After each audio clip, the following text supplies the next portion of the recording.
In the 1955 World Series, the Brooklyn Dodgers upset the New York Yankees for the team's first and only championship before moving to Los Angeles. That series is also the first time 9-year-old Billy Walters placed a bet on sports. It sparked a lifetime of highs and lows, addiction, redemption, run-ins with the mob and the law, and a relationship gone bad with a golfing great. In a new book, Gambler: Secrets from a Life at Risk, published by Simon & Schuster, a division of Paramount Global, he details it all. I've lived a wild and crazy life, and my editor likes to say that they don't make people like me anymore. To call Billy Walters a character would be an understatement. In the book Gambler, he's written about his one-of-a-kind rags-to-riches story, and a lot more. I never worried about getting broke. I got broke more times than you could ever count. If that had really been a fear, I could have never been a successful gambler. There's no way. That's just the way I came into this world. I can't explain it. My uncle, he was a poker player. I had 2 cousins, professional poker players. My father was a gambler. It was just a way of life in Kentucky. That's the way I was raised up. Down by the Green River, where paradise lay. He grew up dirt poor, raised in Mumfordville, Kentucky by his grandmother, reared in one of the town's pool halls. All right, you ready? Yes. Where his uncle would babysit Billy at an early age. I was 4 years old when my grandmother started dropping me off at my uncle's pool room. In time, Walters says he was hustling the grown-ups. Yeah, I'm dead now. Good shot. Thank you. All right. For $5, $10, and $20 a game. It's not your first rodeo. Good shot. Thank you. My father would be very proud of me right now and Yes, tell me he to just would. walk away.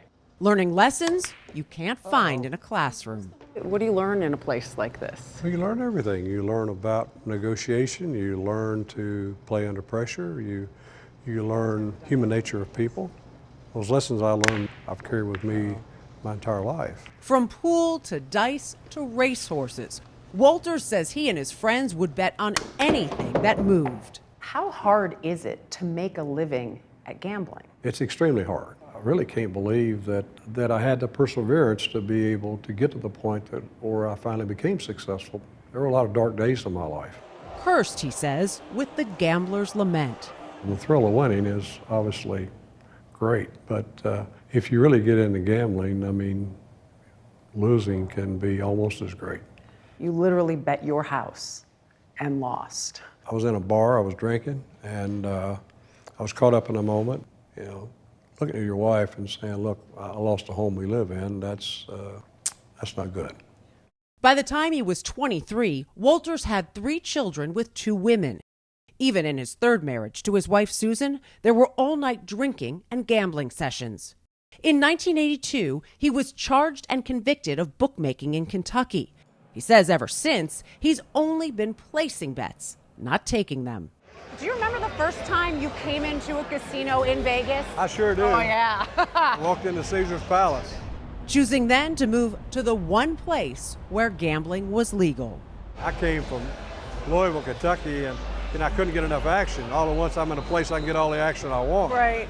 His friends told him it was the equivalent of a dope addict moving into a drug den, and asked him a question. What are the odds that an alcoholic and degenerate gambler with no money management skills could survive in a city that ate addicts for lunch and dreams for dinner?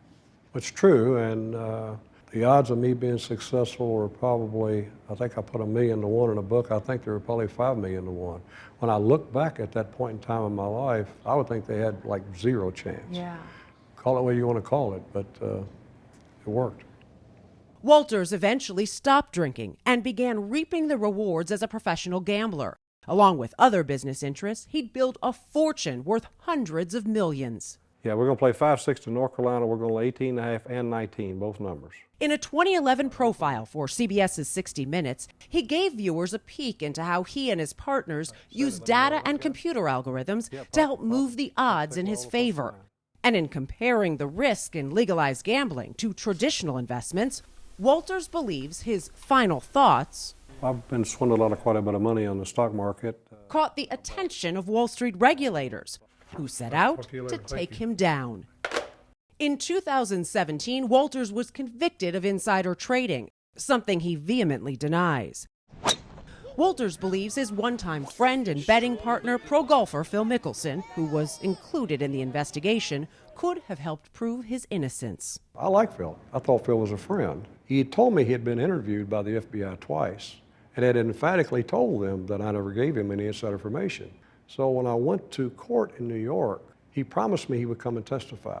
All I want him to do is tell the truth, nothing more, nothing less. So when we tried to call him in New York, his lawyer said he was going to take the Fifth Amendment. I'll never know, and you'll never know if he'd have testified if I'd gone to prison or not. I don't think I would have. Wolters was sentenced to 5 years in federal prison. He'd served 31 months. Released in May of 2020. Even now, he says he can't forgive Mickelson. I can't, and I'll tell you why I can't. My daughter committed suicide while I was in prison. And I know as well as I'm looking at you that if I hadn't been in prison, I know my daughter would be alive today. So no, there's no way I could ever forgive him. You write in the book that if you live long enough, you're blessed to have several different awakenings in your life. Was prison one of those for you? Yes, it definitely was. You hear people talk about freedom all the time. And frankly, after being in prison, for sure I took freedom for granted. Wolters has now added prison reform and worked to prevent recidivism to his charitable endeavors. Hi, Bill. How are you? Along with his longtime focus on people with developmental disabilities. You going to share any of your paycheck with me? Huh? And at age 77, You know, if you're looking to bet, I mean, Billy Wolters is also still gambling. Except now, the world's most famous sports bettor is sharing all the secrets of his success. A mini masterclass within his book. Why share that with everybody? I'm not getting any younger, and I like gamblers. I love sports bettors. I want to see people do well. To a certain degree, this is my legacy. Does it make you sad that I no longer have to go down there to wager on a sporting event, that I can just go click on my phone and do it now? It's just the opposite of that. Ever since I moved to Las Vegas, I was dreaming of the day that someone could bet on sports and not be judged by somebody unfairly. You could do it in a legal, lawful manner. No, actually my dream has come true. It's just the opposite.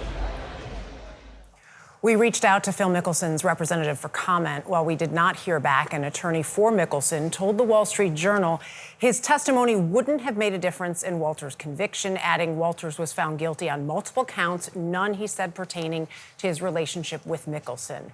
And we do want to give a very special thanks to Backstage Billiards, the bar and billiards in Vegas. They allowed us to shoot that game of pool with Billy. By the way, he hadn't played pool, he said, in like 40 years. We had an absolute 40 years? blast. Yeah, that's what he With said. that shot? Yeah, you got to read the book. You'll hear about playing pool. You'll hear about roulette.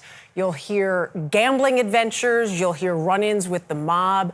The man, the only way I can say it, he has lived a life, and it's a survival story. It's inspirational. He's no angel. He doesn't pretend to be an angel, but I think everybody can find something in that story that you can learn from.